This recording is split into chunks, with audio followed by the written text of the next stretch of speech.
Hey, welcome everybody. We're going to jump right into our presentations. And our first presenter of the day is Ronald Broude. The critical edition in the digital age is what he will be speaking on. And Ronald is the principal of Broude Brothers Limited and the founding trustee of the Broude Trust for the publication of musicological editions. He has done much work on editorial theory and practice. He has published in text, textual cultures, and documentary editing. He also has published in Renaissance Quarterly and Shakespeare Studies, etc. He's a member of the board of the Society for Textual Scholarship. He has served as executive director of the organization in 2004 to 2005. And in 2009, he was awarded the Association for Documentary Editing's Boydston Prize for the best article on textual studies for work on the problem of divided authority in editing Gilbert and Sullivan, which was published during the preceding 2 years. So please welcome Ronald Broude.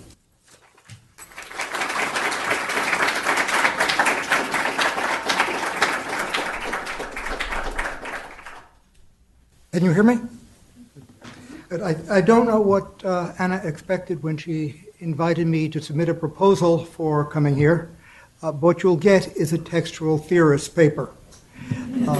The same sort of thing that I would deliver to an STS session or an ADE session, and it will give you a glimpse of what that world is like.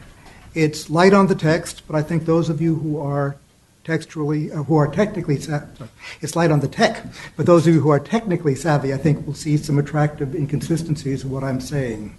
And it is dedicated to the premise that critical editions can be fun. So, I think it is generally accepted that the future of the critical edition will be a digital future. It is already clear also that digitization will extend the capabilities of the critical edition as we know it in its print form.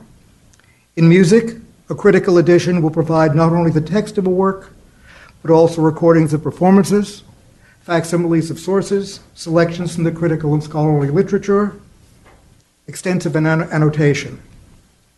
But what is not clear is the effect that digitization will or should have on the quality that distinguishes critical editions from all other sorts of editions, namely, concern with the textual history of the work it represents. And when I speak of text, I do so in a narrow text-critical sense. Text is a particular configuration of symbols by which the entity we call a work, a novel, a play, a symphony, may be represented. Now, for many years, there has been in the wider world of textual scholarship a sense that print critical editions, whether of musical or literary works, are not fulfilling their function. Worse, that they are imposing on all of the works they represent, from Elizabethan plays to 20th century operas, a 19th century approach to the relationship between work and text. When I speak of the wider world of textual scholarship, I mean the community of scholars, from literature, from biblical studies, from history, from law, from all sorts of other disciplines, whose professional identities derive from their work in editorial theory and practice. It is important to understand that such editorial theory and practice as exists in music is derived from the theory and practice developed by this community and to deal with verbal texts. So music has yet to produce a theory or even a discourse of the musical text. And so even though the texts of novels and poems behave quite differently from scores and part books, when musicologists work with texts, they still look to the verbal disciplines for models of thought and of procedure. Moreover, since relatively few editors of music keep current with the scholarship of that wider community, musicologists' understanding of texts tends to run a generation or two behind that of the verbal disciplines. Textual theory is the discipline that deals in the abstract with the dynamics of texts, with how they are used to create works, to store works, to disseminate works. The practical application of theory, and the field in which, for the past 150 years, textual theories have been tested, is the critical edition. The term critical edition and the institution of the critical edition go back to the 19th century, and they go back to Germany. The term Kritische Ausgabe means an edition based on the critical, that is, the reasoned, thorough, skeptical study of all extant early sources transmitting the work being edited, as well as important previous editions. In fact, the critical faculty was directed especially towards previous editions. In the vast majority of cases, the practical result of the critical edition is a single text, called a reading text, representing the edited work at some specific moment in the past. That text is accompanied by historical introductions and critical apparatus. Perhaps the most important effect exerted by critical editions is the way in which they encourage us to think about musical works, namely in terms of the 19th century complex of ideas, sometimes called the work concept. The work concept sees musical works as autonomous, relatively stable artifacts, the products of composers who define their creations in considerable detail by recording them in texts. A variety of aesthetic premises have reinforced this idea during the past 150 years. The emphasis placed on the composer, usually to the exclusion of other agents, can be traced to the romantic worship of creative genius.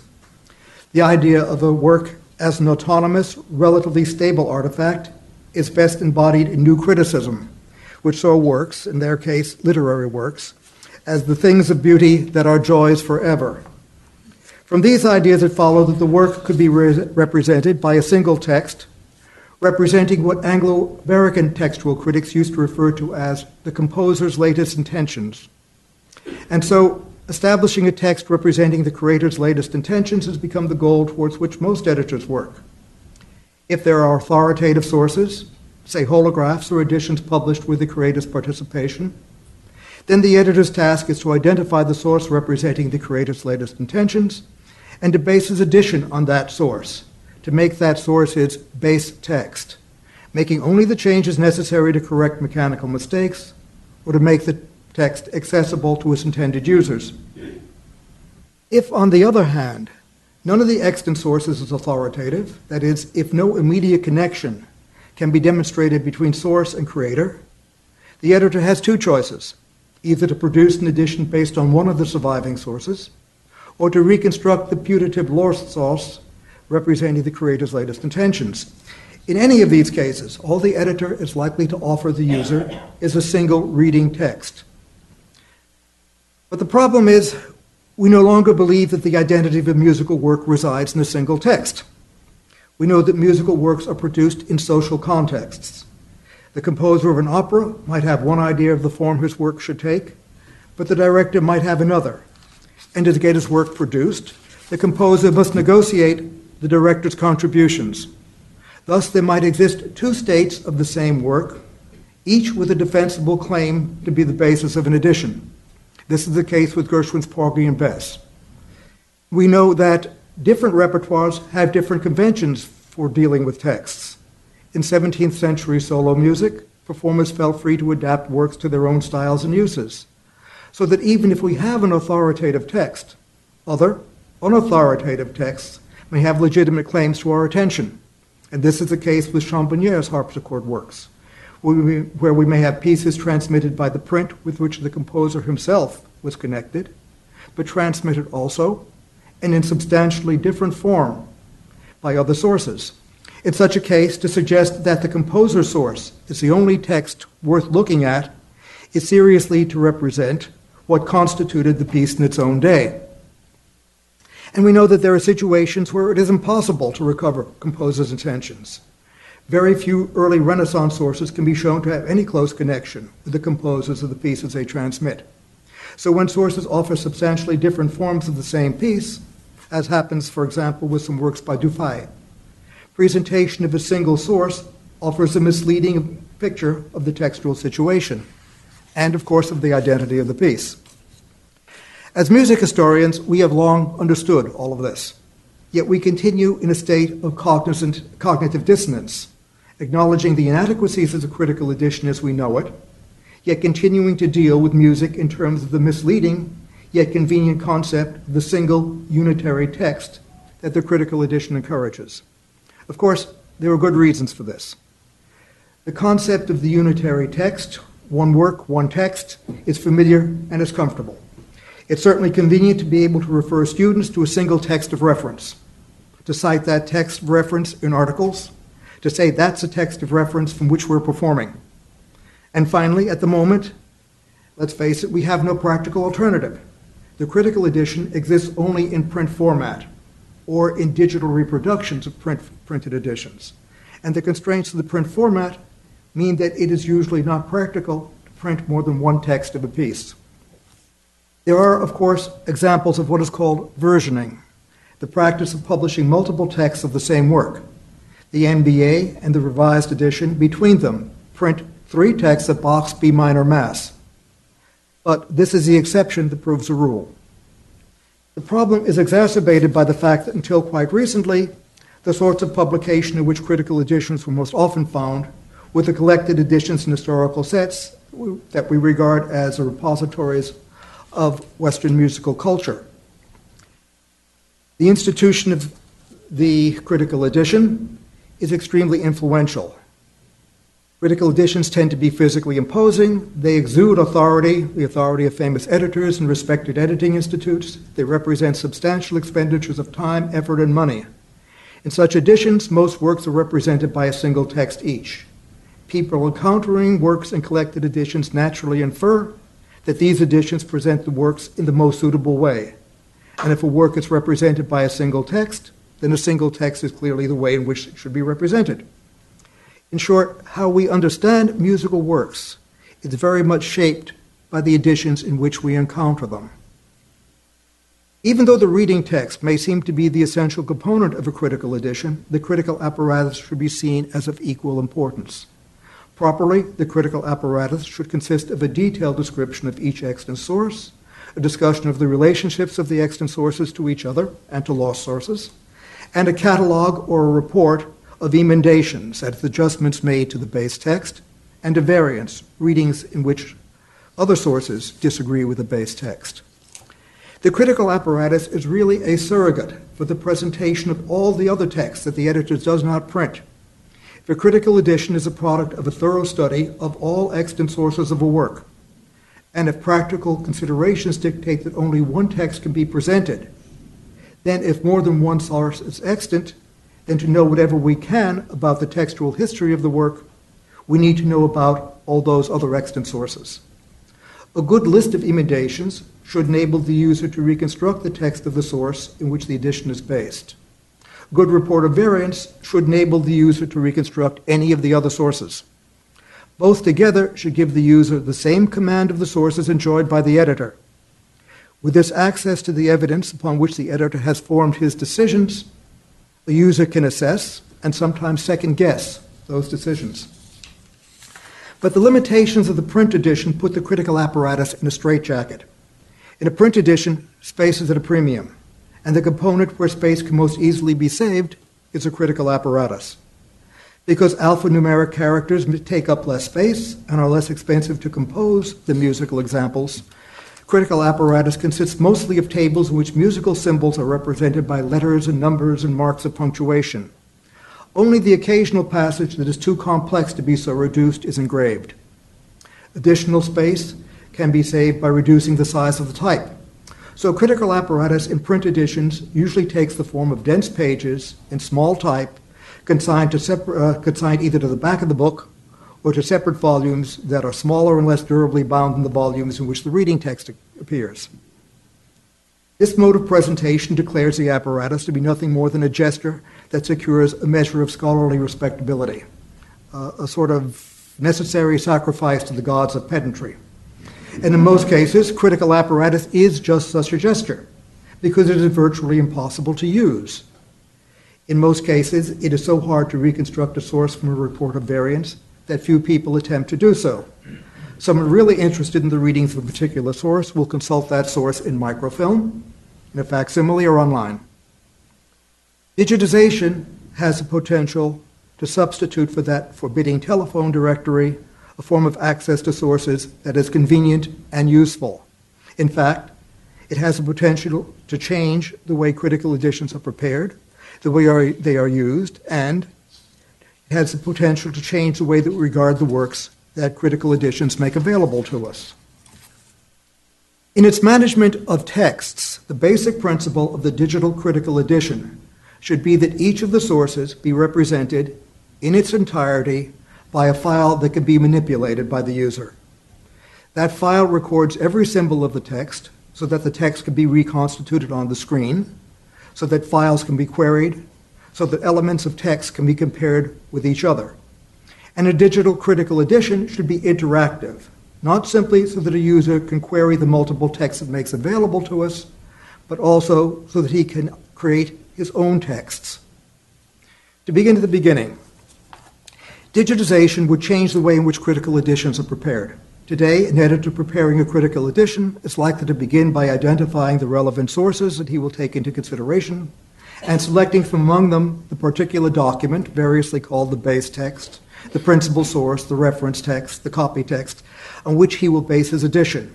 He will emend, that is, reject a reading of that base text if it is clearly a mechanical error, 4 beats in a 3-beat measure, or if it fails to meet criteria he has established, it's not sufficiently authoritative. He will conduct the process of collation, that is, comparing sources reading by reading each of the other extant sources against his base text, logging readings in which a source differs from that of his base text. In a common mode of procedure, he uses a photocopy of his base text, and he marks variants in colored pencil, each color representing a different source. This record of variance serves as a basis for the critical apparatus. This procedure has drawbacks. First, in many cases, only the results of collation will tell which among several sources should serve as a base text. So choosing a base text before collation is putting the cart before the horse.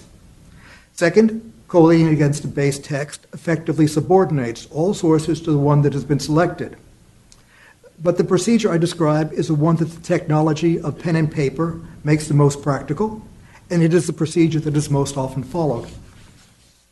Having completed the collation, the editor then looks for patterns of variance that will tell him something about the relationships of the sources to each other.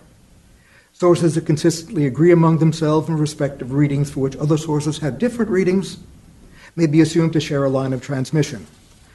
Consistent disagreement among groups of sources may suggest different lines of descent. Locations at which there is much disagreement may suggest a problem in a common antecedent source that copyists have tried independently to correct. Digitization offers another mode of procedure. Suppose that instead of reading each source against a prospective base text, the editor simply inputs the text of each source into a file. To ensure the accuracy of its transcription, he might input the same source twice and then compare the two inputs digitally. At the end of this process, he would have a set of files, each independently prepared, collectively representing all of the sources he considers important. He could then determine the relationships among sources by comparing files digitally. If he queries the files intelligently, not only will digital collation give him more thorough results than would visual inspection, but it might also suggest relationships that would not otherwise have come to his attention. With his collation completed, the editor may elect simply to present the sources and to explain their relationships, what Peter Schillingsberg calls laying out the evidence and giving a guided tour.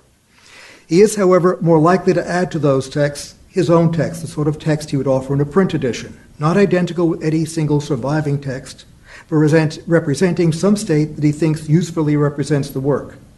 In fact, he might offer several texts, say an urtext edition, an interpretive edition, the latter replete with editorials applied technical and interpretive guidance. If digitization will affect the ways in which critical editions are prepared, it will also have an important impact on the forms they will take. Yes, digital critical editions will have recordings and facsimiles and copious annotation. But as far as textual matters are concerned, their most important feature will be that they offer multiple texts, not only an edited form of the base text, but the text of all the other extant sources that the editor has consulted. Each of those texts will be available integrally, rather than as letters, numbers, and punctuation marks in an impenetrable table of readings. Variants would be presented in a variety of useful ways. Passages could be displayed in musical notation, on the screen, stacked up one over another, with the readings in which they differ identified by color, or by a background field, or by pulse. Or two sources could be superimposed one over the other, again with variants identified by color, field, or pulse. And users would be able to search for variants in different ways, say by source, by location, or by type of variant. Most important of all, digital critical editions would be interactive. They would enable users not only to query files, but also to manipulate the files, those files in code. Because they will be able to look at all of the sources themselves, users will be able not only to second guess the editor's decisions, but, if they are so inclined, to prepare their own editions. And so, rather than obliging users to accept a single text representing the editor's opinion as to how the edited work should be represented, the user will be offered a field on which to pursue his own interests and to deploy whatever strategies of interpretation and analysis he may wish. The edited work will be presented to him not as a single text, but as an array of texts, among which he must choose. And sooner or later, he will avail himself of the ability to make choices. At first, quite possibly, his doing so may be the product not of any interest in textual relationships, but of the simple fact that the buttons will be there to click on, and the impulse to click on them will be irresistible. Eventually, one trusts this sort of play will result in developing a sense of the possibilities suggested by multiple texts. There is no denying that hitherto musicology has regarded editing as a dreary and mechanical activity. And there is no denying that there is a good deal of mechanical drudge work involved in collation, although deciphering a 16th century manuscript in a horrible hand requires someone with a good deal more skill and knowledge than most drudges command. But the user of a digital edition will be able to make creative decisions without having to do the drudge work.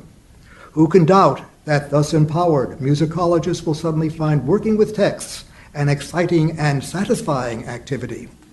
No matter that at first they will lack the general range of skills that editors are required to develop, and the specialized knowledge of composer, repertoire, and period that a good editor brings to his task, in playing with multiple texts, they will begin to develop a sense of how musical texts behave.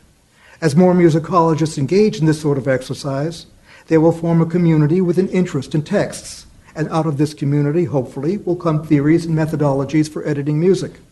Eventually, perhaps, there will be reviewers of editions and notes and jams who will be qualified to discuss an edition qua edition. And from such digital editions, they will develop a new idea of what the musical work is, one that sees the musical work as less stable than the critical edition of the print age has suggested. The idea of the unitary text will seem less and less viable, the idea of multi-textuality more familiar, more comfortable to work with, more accurately to describe what music is really like. And this will be because, at last, we will have a technology that can accommodate the idea of a multi-textual musical entity.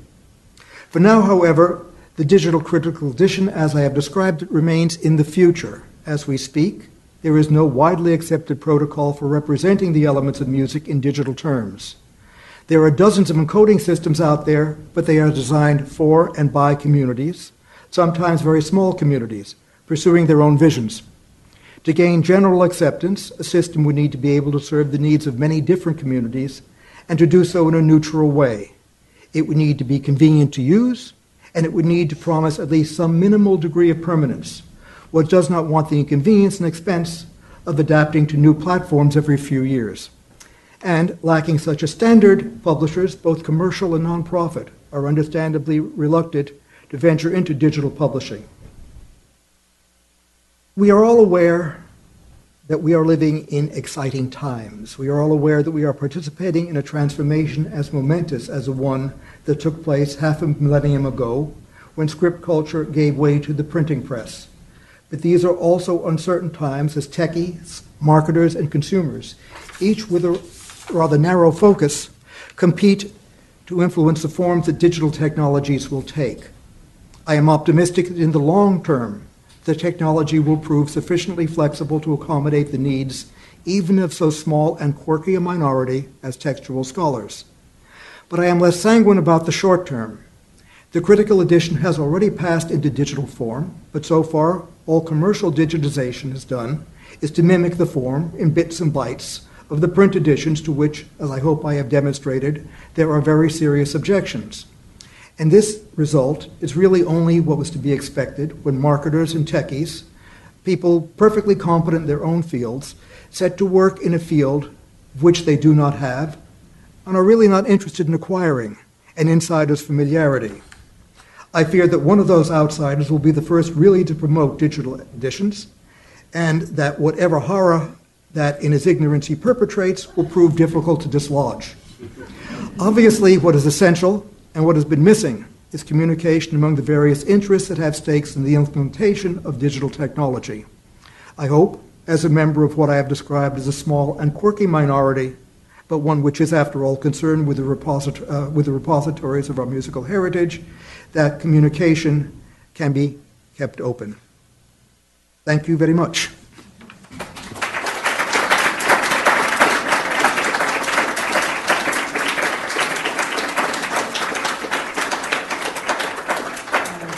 This is part of the game that I get to take questions.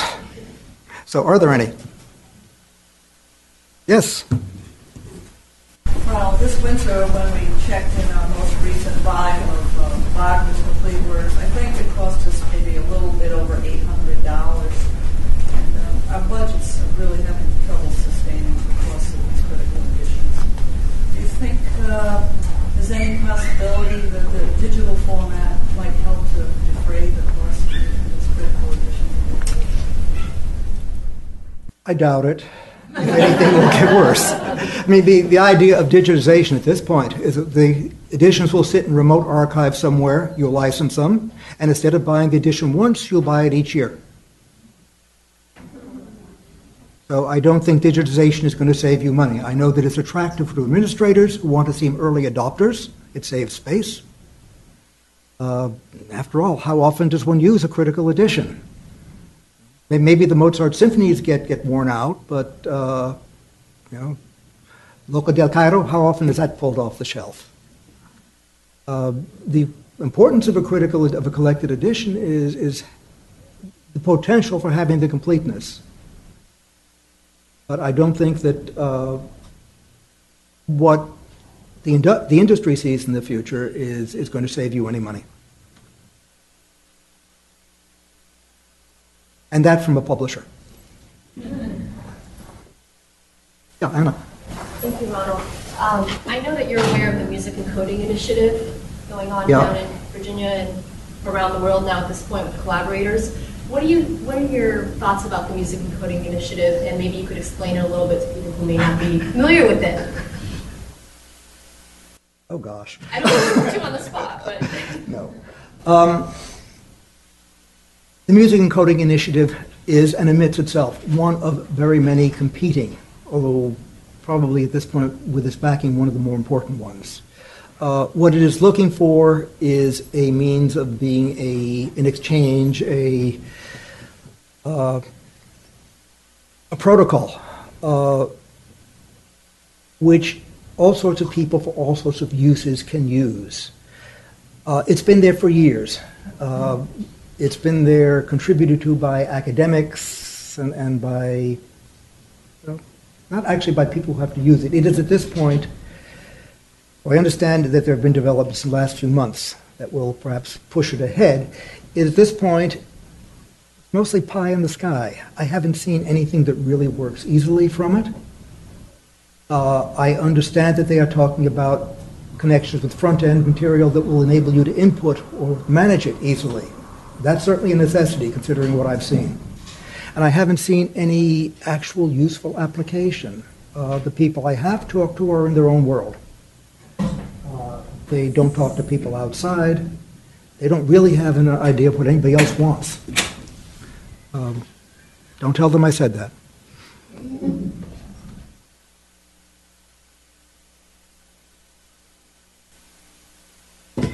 Suzanne. I'm interested in this idea of getting away from one text and getting into multiple texts. And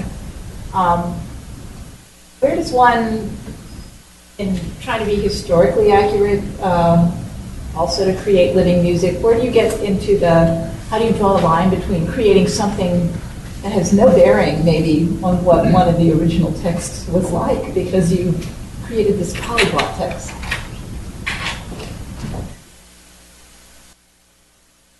There's a spectrum. At one end is the idea that you create a musical work, you, the composer, create the musical work, it's yours. You define that musical work in a text, and nobody has a right to tinker with that text. And a distinguished philosopher across the river, Nelson Goodman, many years ago put it in these terms. A valid performance of a piece of music is totally compliant with the score, by which he meant the text. And he said you can't afford to get away from that, because if you do get away from it, eventually Beethoven's Fifth becomes Three Blind Mice. And that's what he was afraid of. But in fact, in real life, that's what happens. We haven't been around long enough for Beethoven's Fifth to become Three Blind Mice, but Beethoven's Fifth has been jazzed up in all sorts of ways. You've heard hopped up Bach, you've heard, going reversely, the Royal Beatles music. So, no, there is no way of drawing the line. You do it by common sense. You listen to a theme in variations. At what point does that variation get so far from the theme that you don't know? You don't agree that this is really a variation of that basic theme. Pragmatically, you draw a line. The problem is that that line changes as time goes on. So that eventually, what music meant to one person 500 years ago, it no longer means to us. Are we able to understand Gesualdo the way his contemporaries did after we've heard Bach, Debussy, Schoenberg, even worse? So the meanings change, and the rule really for music is, as it is for anything else, adapt or die.